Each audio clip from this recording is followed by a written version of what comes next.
Assalamualaikum warahmatullahi wabarakatuh. Innal hamdalillahi nahmaduhu wa nasta'inuhu wa nastaghfiruh wa na'udzu billahi min syururi anfusina wa min sayyiati a'malina may yahdihillahu fala mudhillalah wa may yudlil fala hadiyalah. Assalatu wassalamu ala sayyidina Muhammadin wa ala alihi wa sahbihi wa man tabi'ahum ila yaumil qiyamah. Amma ba'da.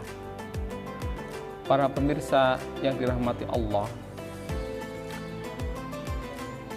zakat adalah salah satu perintah Allah yang dalam perintahnya sering dibarengkan dengan perintah sholat.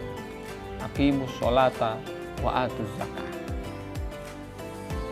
Sholat dan zakat sering disampaikan secara bersamaan untuk menunjukkan bahwa kesalehan seseorang tidak hanya ditunjukkan dengan sholat, tetapi juga ditunjukkan dengan zakat yang diberikan. Zakat yang diberikan mengalami perkembangan yang harus disesuaikan dengan perkembangan zaman. Kalau dalam literatur klasik, zakat-zakat yang dikeluarkan adalah dari harta yang berupa emas, kemudian peternakan, kemudian pertanian, kemudian perdagangan, kemudian harta temuan atau rikas, kemudian emas dan perak. Namun dalam perkembangan sekarang ini, ada profesi-profesi yang sebenarnya pemasukannya itu jauh lebih besar daripada hasil-hasil yang telah disebutkan tadi. Taruhlah misalnya profesi seorang dokter, profesi seorang pengacara, profesi seorang konsultan, profesi seorang pejabat tinggi negara, profesi seorang artis misalnya. Itu adalah profesi-profesi yang pemasukannya dan pendapatannya jauh lebih besar daripada seorang petani. Sehingga apakah kemudian harta-harta yang didapatkan dari profesi tersebut juga wajib dizakati? Nah, menurut Syekh Yusuf Qaradawi, harta-harta yang didapatkan dari penghasilan, apakah itu penghasilan yang telah disebutkan tadi ataupun yang lain, harus juga dikeluarkan zakatnya. Ini yang disebut dengan zakatul mihnah atau zakat profesi. Karena apa? Karena harta yang didapatkan itu seperti dalam bentuk perdagangan. Karena orang yang mendapatkan upah adalah orang yang sudah memberikan segala kompetensinya, segala keahliannya, sehingga dia mendapatkan penghasilan. Oleh karena zakat profesi itu lebih cenderung kepada perdagangan, maka nisab dan besarannya zakat juga sama dengan zakat perdagangan.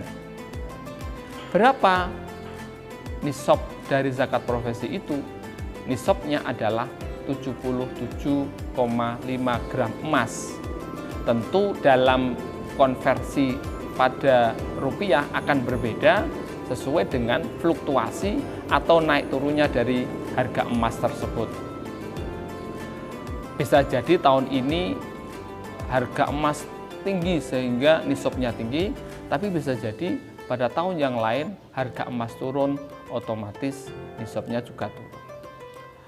Dan besaran zakat yang dikeluarkan adalah 2,5% dari harta yang didapatkan. Tentu di dalam mengeluarkan zakatnya harus telah dikurangi dengan kebutuhan pokoknya. Nah, yang dianggap sebagai kebutuhan pokok di sini adalah kebutuhan pokok yang bersifat standar. kebutuhan-kebutuhan pokok yang bersifat dzaruri. Karena manusia punya 3 keinginan. Ada namanya kebutuhan pokok atau dzaruri, ada yang hajiyat atau kebutuhan sekunder, ada yang tahsiniyat atau suplementer. Sehingga ketika sudah dikurangi dengan kebutuhan-kebutuhan yang bersifat dzaruri, maka ketika sudah memenuhi nisabnya, orang tersebut harus mengeluarkan zakatnya. Sebagaimana di dalam zakat perdagangan, zakat profesi, ada yang berpendapat bahwa zakatnya dikeluarkan setelah 1 tahun. Tapi ada juga yang berpendapat bahwa ketika menerima pendapatan, menerima gaji, menerima penghasilan, itu langsung dikeluarkan zakatnya. Kita tahu ada orang-orang yang penghasilannya itu tetap, misalnya gaji bulanan, gaji harian, gaji mingguan, atau gaji per jam. Atau juga orang-orang yang penghasilannya tidak tetap, tapi juga sekali mendapatkan besar sekali. Nah, itu juga seharusnya dikeluarkan zakatnya. Tujuannya apa? Agar harta yang dimilikinya mampu bersih dari hak-hak mustahik, mampu bersih dari hak-hak orang lain yang membutuhkan, seperti para fakir, para miskin, kemudian para ghorim, dan lain sebagainya. Itulah yang bisa saya sampaikan, bahwa zakat profesi sekarang ini harus kita galakkan. Agar apa? Agar zakat mempunyai manfaat yang sebesar-besarnya, baik untuk muzaki maupun untuk mustahik, dalam rangka pengentasan kemiskinan. Demikian yang bisa saya sampaikan, kurang lebihnya mohon maaf. Wallahul muwaffiq ila aqwamit thoriq. Wassalamualaikum warahmatullahi wabarakatuh.